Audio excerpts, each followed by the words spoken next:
নাম করিম মিয়া।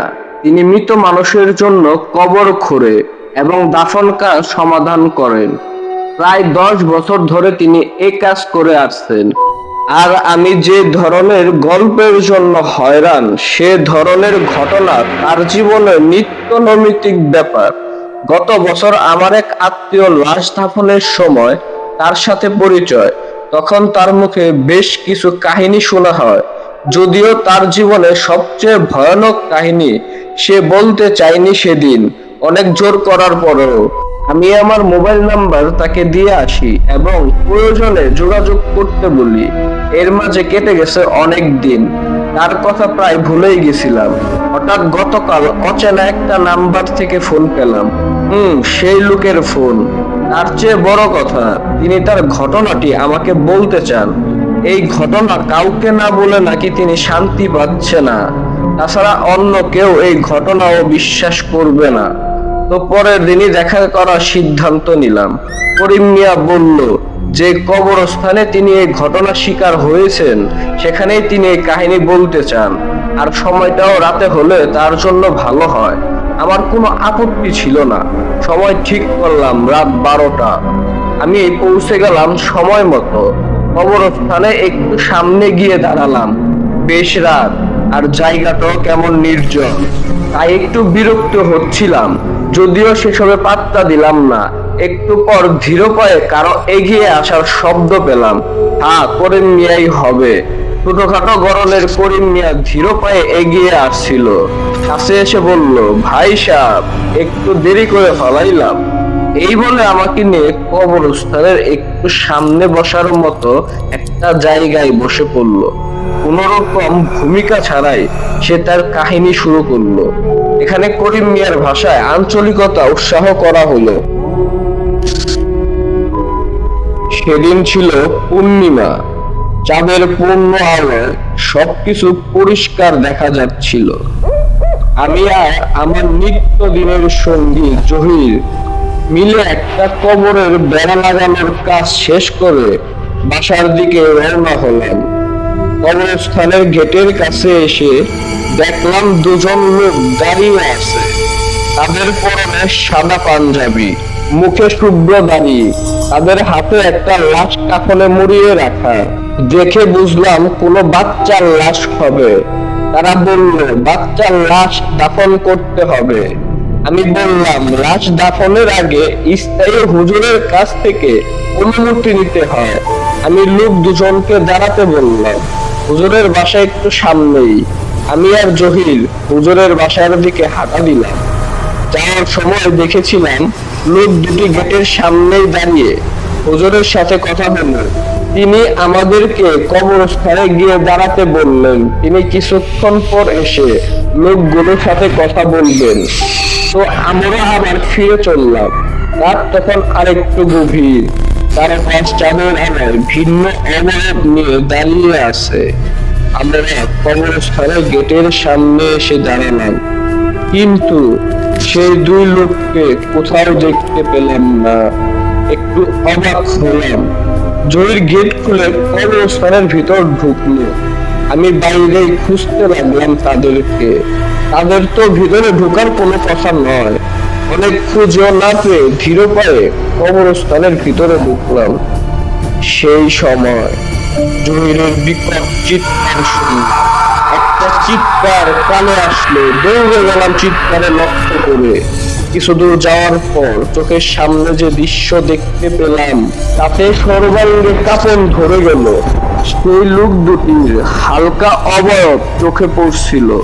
তারা পিছন দিকে মুখ করে আছে। তাদের পাশে সেই বাচ্চার কাফনে মোড়ানো লাশ।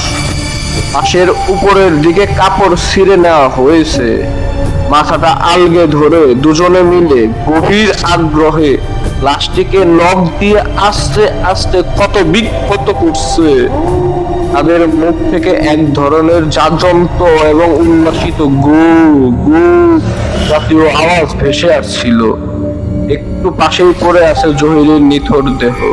প্রাণ আছে কি নাই ঠিক বোঝা গেল না। এসব দৃশ্য আমার পক্ষে সহ্য করা সম্ভব হচ্ছিল না। অবস্থা এমন যে অজ্ঞান হতেও ভুলে গেছি। মনে হচ্ছিল দাঁড়িয়ে থেকেই মৃত্যু ঘটবে আমার। আমার শ্বাস প্রশ্বাসের গভীর আওয়াজে হঠাৎ সেই যন্ত্রগুলো ঘুরে তাকালো আমার দিকে। সে এক অদ্ভুত ভয়ঙ্কর চেহারা, হাড়ের উপর গোলাকার এক মাংসের স্তব্ধ, সেখানে চোখ, নাক, ঠোঁট কোনো অস্তিত্ব নেই। হাড়ের উপরে মাংসের পিষ্ণটি অনেকটা তরল জাতীয়, কেঁপে কেঁপে উঠছে। তীক্ষ্ণ দৃষ্টিতে আমার দিকে তাকালো, চোখহীন অথচ ভয়ঙ্কর প্রখর সেই দৃষ্টি, মুখে ক্ষুদ্র হাসির রেখা।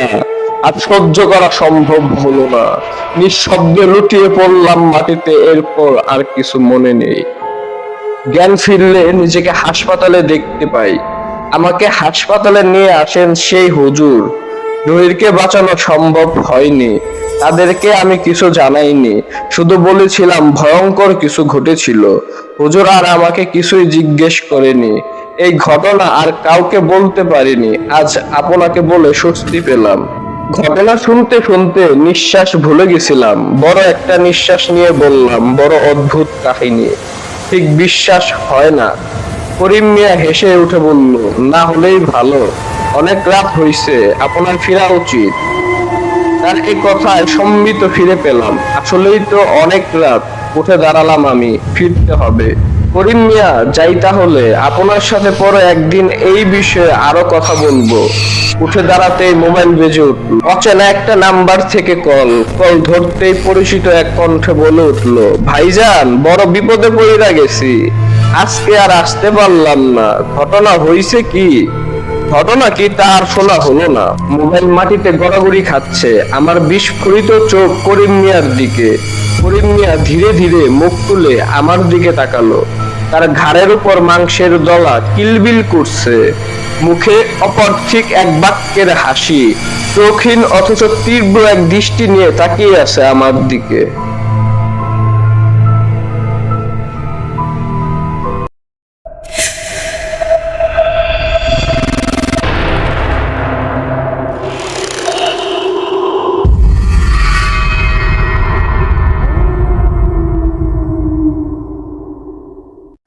ঘটনাটি আমার এক বন্ধু শুভর।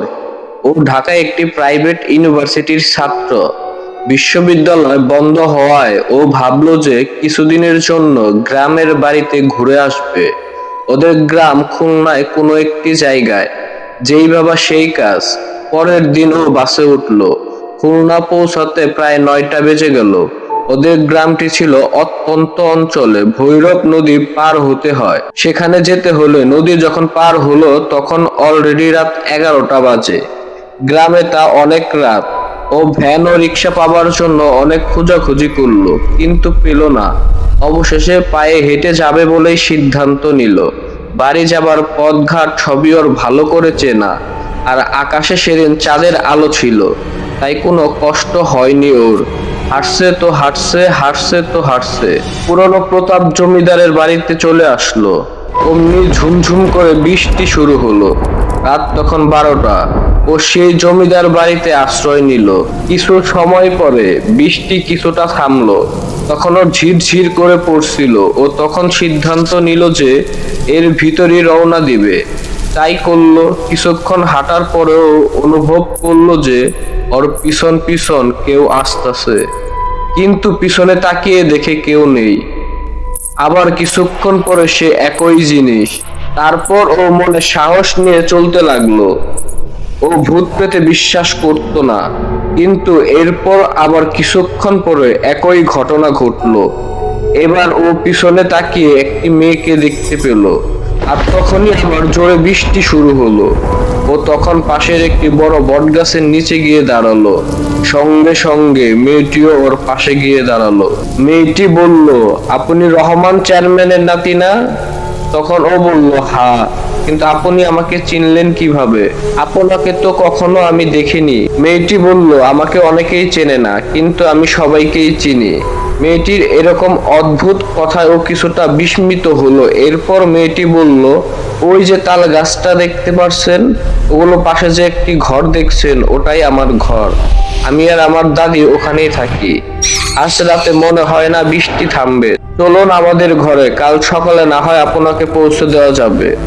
শুভ প্রথমে কিছুটা হতভম্ব হলেও পরে রাজি হলো এবং মেয়েটির সাথে গেল। গিয়ে দেখলো ওর দাদি দরজায় দাঁড়িয়ে আছে। ওকে দেখেই বলল, আসছো বাবা, তোমার জন্যই অপেক্ষা করছি। বুড়ির এরকম কথায় ও যার পরনায় বিস্মিত হলো, কিন্তু কেন যেন এক অদ্ভুত টানে ও কিছু না বলে ঘরে ঢুকলো। এরপর বৃদ্ধা ওর মাথা মোছার জন্য একটি পুরনো কাপড় দিল আর ওনার নাতনিকে বলল যে কলপাটটা দেখিয়ে দে। মেয়েটি শুভকে কলপারে নিয়ে গেল। ফ্রেশ হয়ে ফিরতে ফিরতেই ও দেখলো যে হরেক রকম খাবার নিয়ে বৃদ্ধা ওর জন্য বসে আছে। ও খাবার খেলো। খাওয়ার পরে ওকে পাশে একটি রুমে ঘুমের ব্যবস্থা করা হলো। ঘুমিয়ে পড়লো। হঠাৎ ঘুম ভেঙে গেল। ও দেখলো সেই মেয়েটি আস্তে আস্তে ধাক্কা দিচ্ছে ওঠার জন্য। ওকে বলল, চুপ, দাদি ঘুমাচ্ছে, চলেন বৃষ্টিতে ভিজি। ওরও মন্দ লাগলো না, রাজি হয়ে গেল। দুজনে বৃষ্টিতে ভিজছে, খুবই মজা করছে। হঠাৎ দেখলো যে মেয়েটি আর পাশে নেই। ও চারদিকে তাকিয়ে অনেক খোঁজাখুঁজি করলো, মেয়েটিকে কিন্তু পেল না। হঠাৎ হাসির শব্দ শুনতে পেল, অদ্ভুত সেই হাসির উৎস খুঁজতে গিয়ে ও যখন পাশের পুকুর পাড়ে তাকালো, তখন ও যে দৃশ্য দেখলো তা চরম ভয়ঙ্কর। ও দেখলো সেই মেয়েটির পায়ের পাতা দুটো সম্পূর্ণ উল্টো হয়ে আছে। সারা গায়ে অসংখ্য বড় বড় লোম, আর চোখ দুটো গভীর গর্ত, আর লম্বায় প্রায় 10 ফুটের মতো। আরো ভয়ঙ্কর ব্যাপার হলো, ও দেখলো মেয়েটার পাশেই সেই বৃদ্ধা দাঁড়িয়ে, কিন্তু সে আগের মতোই আছে। আর সে একটি জীবন্ত মুরগির পালক টেনে টেনে ছিঁড়ছে, এরপর চিবিয়ে চিবিয়ে সেই জীবন্ত মুরগিটাকে খাচ্ছে। এই দৃশ্যে দেখেও সাথে সাথে প্রাণপণে দৌড়াতে শুরু করলো। সেই পুকুরটাতে একটা সাঁকো ছিল।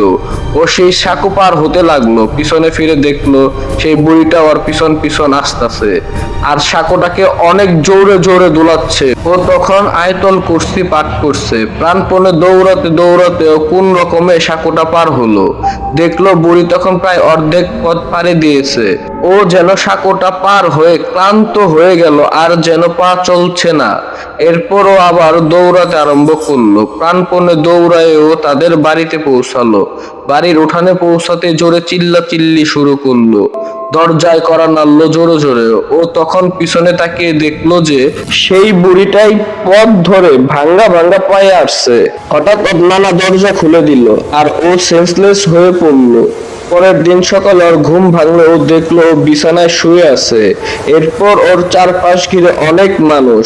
ওরা সবাইকে ঘটনা খুলে বলল। ঘটনা শুনে সবাই বলল সেই দিন রাতে নাকি কোনো বৃষ্টি হয় নাই, আর পুকুর পাড়ে যে খুপড়ি ঘরের কথাও বলেছে সেখানে নাকি ওই রকম কোনো ঘর নেই। পরবর্তীতে অন্যান্য ওকে এক হুজুরের কাছে নিয়ে যায়। তিনি সব শুনে বলেন যে যে মেয়েটাকে ও দেখেছে সেটা হয়তো কোনো পরী ছিল, কিন্তু ওই বৃদ্ধার সম্পর্কে তিনি কিছুই বলতে পারেনি। এই ছিল ঘটনা। ঘটনাটি পুরোপুরি সত্য কাহিনী।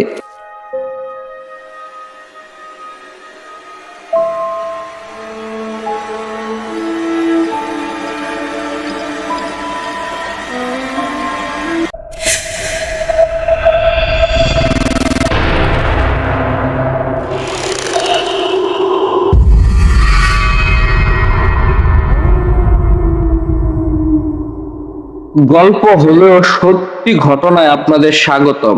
আমি আছি আপনাদের সাথে ঘটনা বলার জন্য। কথা না বাড়িয়ে সরাসরি ঘটনায় চলে যাব। জয় খুশি মনে কলেজে চলে গেল। সব কয়টা ক্লাস মন দিয়ে করতে লাগলো। টিফিন পিরিয়ডে জয়ের বাবা জয়ের কাছে কল দিল আর বলল, বাবা জয়, গ্রামের বাড়ি তোমার দাদু মারা গেছে, আমিও তোমার মা সেখানে এখন যাচ্ছি। তোমার কলেজ থেকে এসে রান্না বান্না কিছু করা লাগবে না, বাহির থেকে কিছু খেয়ে নিও। আমিও বললাম, ঠিক আছে বাবা। বাসায় কেউ নাই, এজন্য কলেজ থেকে একটু দেরি করে আসলাম। বাসায় আসার সময় বাজার থেকে 2টা বিরিয়ানির প্যাকেট নিয়ে নিলাম। আমার আবার বিরিয়ানি খুব পছন্দ। বাসায় এসে ফ্রেশ হয়ে নিয়ে খাওয়া দাওয়া করে বসে আছি। আজকে আর পড়তে ভালো লাগছে না। মা বাবা বাসায় না থাকলে কি আর পড়তে ভালো লাগে বলেন? একা একা বাসায় বসে টিভি দেখছি। বাসায় কেউ নাই। আশেপাশের বাসাগুলো অনেক দূরে। আস্তে আস্তে কেমন জানি ভয় লাগা শুরু করলো। গাটা ছমছম করছে। ভয়ও লাগছে কিছুটা, ভাবলাম ঘুমিয়ে পড়ি। রুমের দিকে পা বাড়ালাম, সিঁড়ির কাছে যেতেই আমার সামনে দিয়ে একটা কালো বিড়াল চলে গেল। ভয়ে আমার বুক ধপ ধপ করতে লাগলো। আমি রুমের দিকে আগাতে লাগলাম। রুমের দরজা খুলতেই আমার কাছে মনে হলো কে যেন রুম থেকে দৌড়ে পালালো। ভয় করতে লাগলো, খুব নিজেকে নিজে সাহস দিতে লাগলাম। ঘুমানোর আগে ওয়াশরুমে না গেলে আবার আমার ঘুম আসে না। ওয়াশরুমে গিয়ে দেখি ট্যাপ থেকে পানি পড়ছে। তবে আমার ভালোভাবে মনে আছে, আমি যখন গোসল করে গেছিলাম ট্যাপটা ভালো করে অন করে আবার অফ করে দিয়েছিলাম। ট্যাপ ছেড়ে মুখ ধুতে লাগলাম। ধোয়ার পর আয়নার দিকে তাকাতেই আমার পিলে চমকে গেল। আমার সারা মুখে রক্ত। আয়নায় দেখা যাচ্ছে আমার পিছনে অশরীরী কেউ দাঁড়িয়ে আছে, তার সারা মুখ ফেটে রক্ত পড়ছে। এটা দেখে আমার শরীরের সব শক্তি হারিয়ে ফেললাম। এক দৌড়ে রুমে ঢুকে গেলাম, বিছানায় শুয়ে পড়লাম। মনে মনে লাইটটা অফ করতে ভুলে গিয়েছিলাম, অবশ্য লাইটটা অন করাই ভালো ছিল আমার জন্য। কিছুক্ষণ পরেই হঠাৎ করে কারেন্ট চলে গেল। আমার তো মরণ প্রায় অবস্থা। রুমের বাইরে মনে হলো কে যেন হাঁটতেছে আর ভয়ঙ্কর ভাবে হাসতেছে। হঠাৎ মনে হলো আমার পাশে কে যেন শুয়ে আছে, আমার সারা শরীর ঘামতে লাগলো। হঠাৎ মনে হলো আমার রুমের দরজাটা এমনি এমনি খুলে গেল। সারা রুম জুড়ে নুপুরের আওয়াজ শোনা যাচ্ছে। ভয়ে আমার মুখ থেকে কোনো সাউন্ড বের হচ্ছে না। এক সময় মনে হলো আমার পাশে কে এসে বসলো। হঠাৎ কারেন্ট চলে এলো আর আমার সামনে আমার চোখ গেল। যেটা দেখলাম সেটা দেখার জন্য আমি প্রস্তুত ছিলাম না। দেখলাম আমার সামনে একটা মেয়ে বসা, সারা শরীর বেয়ে রক্ত পড়ছে, মাথায় চুল নেই, চোখ একটা খুলে আছে, গলা অর্ধেক কাটা। হঠাৎ মেয়েটা আমার দিকে ঘুরে তাকালো, আমি সাথে সাথে অজ্ঞান হয়ে গেলাম। তারপর আর কিছু মনে নেই। সকালে কলিং বেলের আওয়াজে ঘুম ভাঙলো। উঠে দরজা খুলে দিলাম, দেখি মা বাবা চলে আসছে। তাদেরকে কাল রাতের বিষয় কিছু বলার সাহস হলো না। এরপর থেকে আমি আর ওই রুমে একা থাকি না, থাকার সাহসও হয় না। ওয়াশরুমে তো যাই না। এখনো মাঝরাতে আমি সেই নুপুরের আওয়াজ শুনতে পাই। ভাই, ঘটনাটি পুরোপুরি সত্য।